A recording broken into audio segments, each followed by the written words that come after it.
Mau di mana? Mau di mana? Wah, kalau di sini deh. Kalau di sini ya. Ini. Sini. Assalamualaikum warahmatullahi wabarakatuh. Wih, lagi liburan begini, emang paling asik jalan-jalan sama teman-teman ya.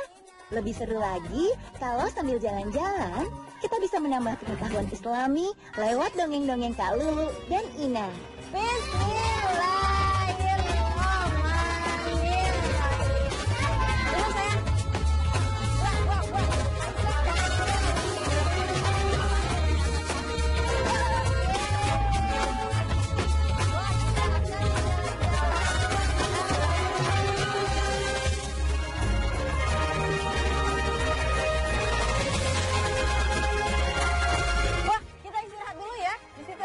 Duduknya wah enak banget.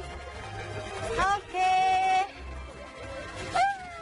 Senang banget ya kita bisa jalan-jalan. Wah, Ina sehat? Ya, alhamdulillah Ina sehat. Teman-teman semuanya makin sehat ya karena memang tadi juga aduh keringetan. Wah, jadi makin semangat. Tapi kalau di sini juga pengen jalan-jalan sih nggak sekedar jalan-jalan. Kita juga jalan-jalan sambil bercerita.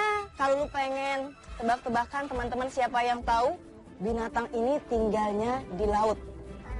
Kemudian besar. Wah, binatang apa?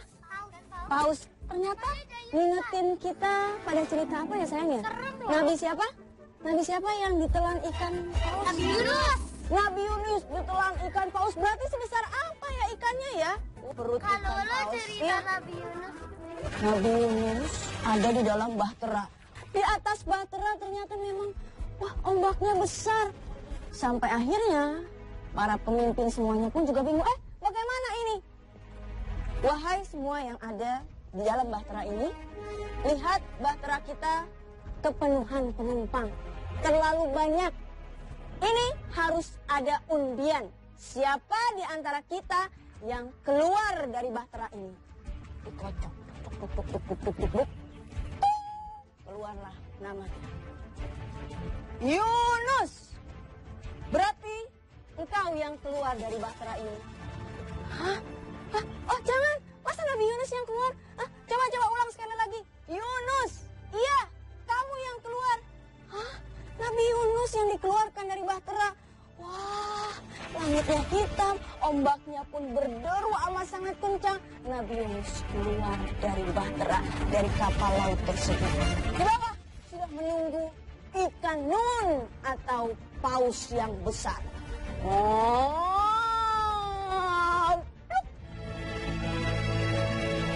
Meski Allah Subhanahu wa Ta'ala telah menjanjikan kepada Nabi Yunus akan mengazab kaum Ninawa, namun Nabi Yunus yang telah terlanjur berputus asa tidak sanggup lagi menghadapi sikap kaumnya. Ia memutuskan untuk diam-diam pergi meninggalkan bangsa Ninawa. Selama perjalanan, Nabi Yunus merasa bersalah karena ia telah menentang ketetapan Allah dan melarikan diri dari tugas yang diembannya sebagai seorang nabi. Allah pun memberinya ganjaran. Perahu yang ditumpanginya tak henti terombang-ambing di tengah lautan. Meski tadinya cuaca laut sangat cerah, Allah menghendaki Nabi Yunus keluar dari kapal tersebut.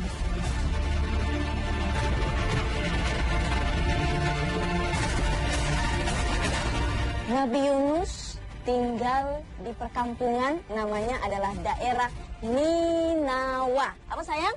Ninawa. Wah, bahagia sekali. Tapi ternyata mereka tidak beriman kepada Allah. Wah, padahal Nabi Yunus diberikan satu amanah oleh Allah, yakni hanya menyembah kepada Allah. Kemudian diajak Ina, bagaimana kakak? Wahai kaumku, ayo sembahlah Allah. Waduh, mereka nggak mau. Gimana dong kalau padahal sudah lama sekali. Sampai akhirnya Allah pun memberikan satu ujian. Wahai Yunus, aku berikan engkau 40 hari. Jika dalam masa 40 hari kaummu tidak mau beriman kepada Allah, maka akan datang satu azab yang besar.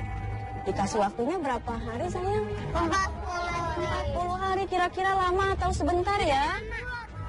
Lama, lebih dari sebulan diajakin. Ayo kita menyembah Allah, ayo beriman kepada kepada Allah, mari kita menyembah Allah. Tapi ternyata masih sedikit yang ikut ajakan Nabi Yunus. Terus bagaimana kalau di hari ke-37 ternyata dilihat awannya? Wah, awannya gelap, awannya gelap. Ada seorang nenek-nenek yang kebingungan. Wah, kenapa ini? Awannya kenapa gelap? Iya, kenapa gelap ya, Nek? Wah, awannya kenapa gelap? Wah, atau mungkin ini yang dikatakan oleh Nabi Yunus, bahwa langit akan gelap, kemudian kita akan mendapatkan azab. Kemana Yunus? Tapi mencari Nabi Yunus tidak ada. Maka semuanya pun bertaubat, menyembah hanya kepada Allah. Kemudian bagaimana nasib Nabi Yunus kalau Nabi Yunus masuk ke dalam perut ikan nun atau paus. Selama berapa hari Kalulu? 40 hari, 40 malam. Subhanallah. Itu gimana ya? Makannya apa ya? Kemudian minumnya bagaimana ya? Ya Allah, kita kuat nggak makan 1 hari? Kuat nggak? Apalagi 40 hari hanya minum saja. Kemudian dilihat apa yang dimakan oleh ikan nun tersebut. Dia makan juga untuk bertahan hidup. Terus sholatnya gimana? Nabi Yunus tetap sholat, tetap beribadah kepada Allah. Subhanallah, tertulis dalam Al-Quran, apabila Nabi Yunus tidak berdoa kepada Allah, tidak bertaubat kepada Allah, maka Nabi Yunus berada di dalam perut ikan sampai hari kiamat. Lama banget. Tapi alhamdulillah Nabi Yunus berdoa kepada Allah. Bagaimana doanya? Iya, aku mau tahu dong. Teman-teman mau tahu nggak? Yuk kita angkat tangan bareng-bareng yuk. Bismillahirrahmanirrahim. Bismillahirrahmanirrahim. La ilaha illa anta. La ilaha illa anta. Subhanaka. Subhanaka. Inni Inni kuntu minal zalimin. minaz-zalimin. Tiada Tuhan selain Engkau ya Allah, Maha Suci Allah. Sesungguhnya aku termasuk orang yang zalim. Kenapa? Karena kabur, karena meninggalkan kaumnya, yakni Ninawa.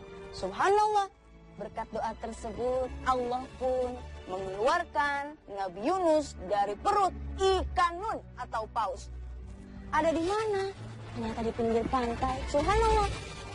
Wah, Nabi Yunus alaihi salam kan ukuran badannya jauh lebih besar dibanding manusia zaman sekarang. Kok bisa ya ditelan dan berada di dalam perut ikan? Kebayang nggak kira-kira sebesar apa ya ukuran tubuh ikan raksasa itu?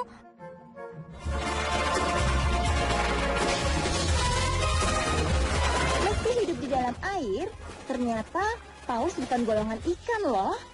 Paus merupakan jenis mamalia laut karena ia memiliki ciri-ciri seperti mamalia pada umumnya, seperti bernafas menggunakan paru-paru, memiliki rambut-rambut halus di tubuhnya, berdarah panas, dan memiliki kelenjar susu sama seperti lumba-lumba dan singa laut.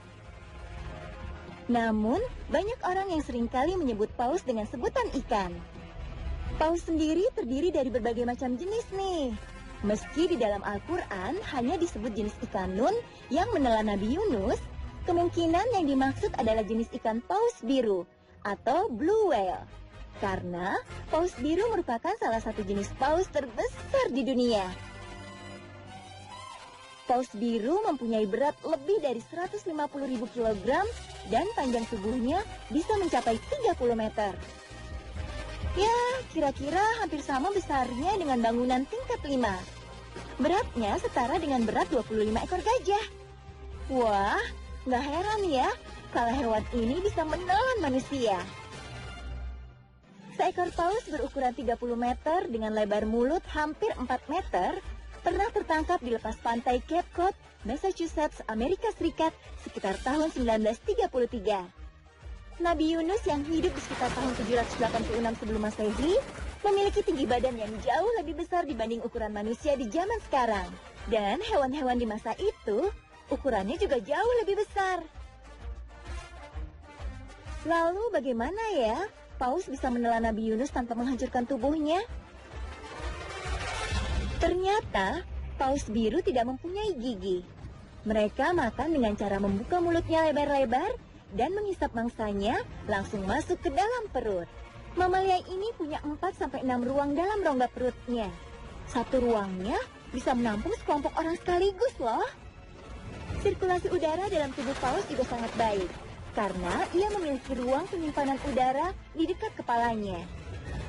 Ketika menelan benda asing, paus akan merasa sakit kepala, lalu berenang mendekati pantai agar dapat memuntahkan benda itu. Dengan cara itu juga, Allah Subhanahu wa Ta'ala menyelamatkan Nabi Yunus alaihi salam dari perut paus.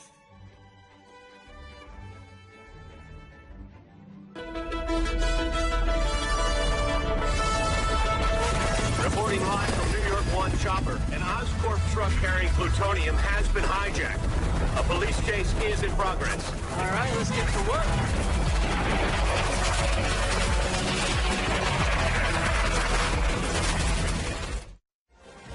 Dia bisa manjat tebing. Wah, kemudian berayun-ayun. Namanya apa itu sayang?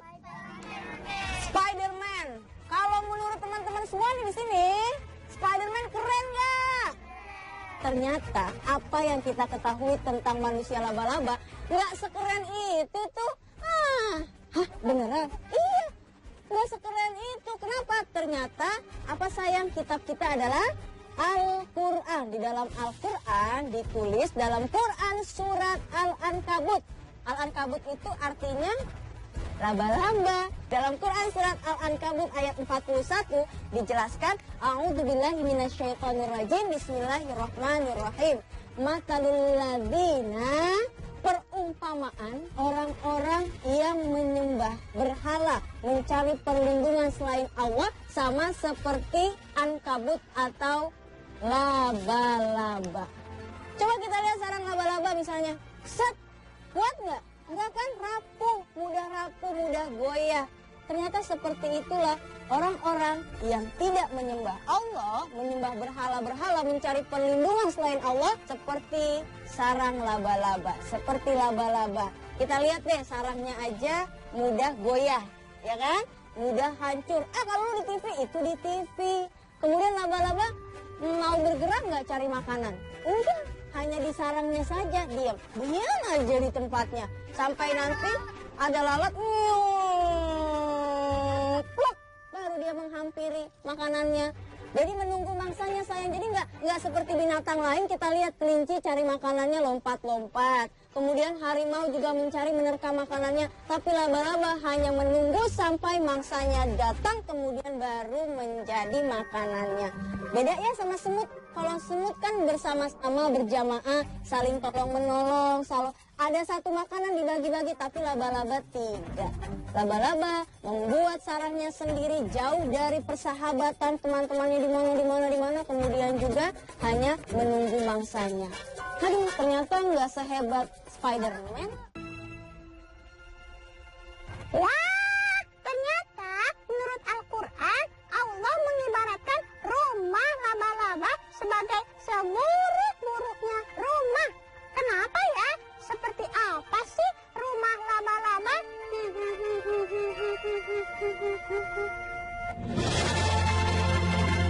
Laba-laba adalah sejenis hewan arthropoda atau hewan berbuku-buku berkaki 8 dan tidak punya mulut pengunyah. Semua jenis laba-laba termasuk dalam kelas Arachnida. Laba-laba merupakan hewan karnivora, bahkan kadang-kadang kanibal. Makanan utamanya adalah serangga. Enggak semua laba-laba membuat jaring untuk menangkap mangsa loh. Tapi semuanya mampu menghasilkan benang sutra, yakni serat tipis dari kelenjar yang terletak di bagian belakang tubuhnya. Serat sutra ini sangat berguna membantu pergerakan laba-laba seperti berayun di satu tempat ke tempat lain, menjerat mangsa, membuat kantung telur, melindungi lubang sarang, dan lain-lain. Ternyata benang yang dihasilkan laba-laba ini sangat kuat loh. Salah satu laba-laba penghasil benang terkuat adalah jenis laba-laba kulit pohon Darwin yang banyak tersebar di daerah Madagaskar.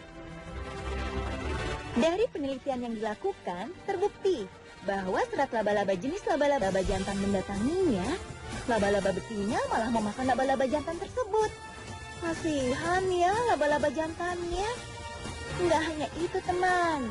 Bahkan setelah telur-telurnya menetas, laba-laba betina akan memakan anaknya sendiri. Begitu juga anak-anak laba-laba yang juga akan saling memakan. Inilah contoh hidup keluarga yang buruk. Mereka tidak pernah akur, bahkan saling membunuh. Bukankah keluarga itu seharusnya saling melindungi dan saling mencintai? Inilah yang dimaksud dalam surah Al-Ankabut ayat 41. Rumah laba-laba jadi rapuh karena keluarga laba-laba nggak pernah bisa akur satu sama lain, malah saling memangsa. Itulah laba-laba. Karenanya Allah membuat perumpamaan laba-laba di dalam Al-Quran.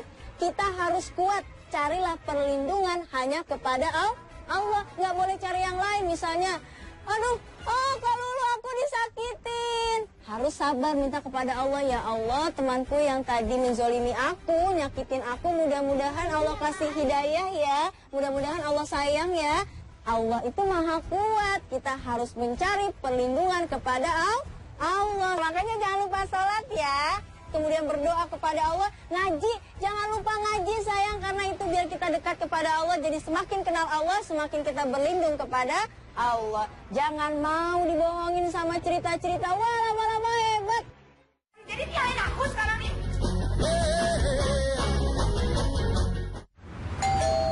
Rapuh, malas, kemudian mudah goyah. Ya, insya Allah kita hanya mencari perlindungan kepada siapa sayang? Kepada Allah. Yuk sama-sama kita angkat kedua belah tangan kita. Ucapkan la ilaha illallah. 1, 2, 3. La ilaha illallah. Semangat lagi. Kita mau main cari kelinci di sana. Ada kelinci? Kayaknya kita cari kelinci. 1, 2,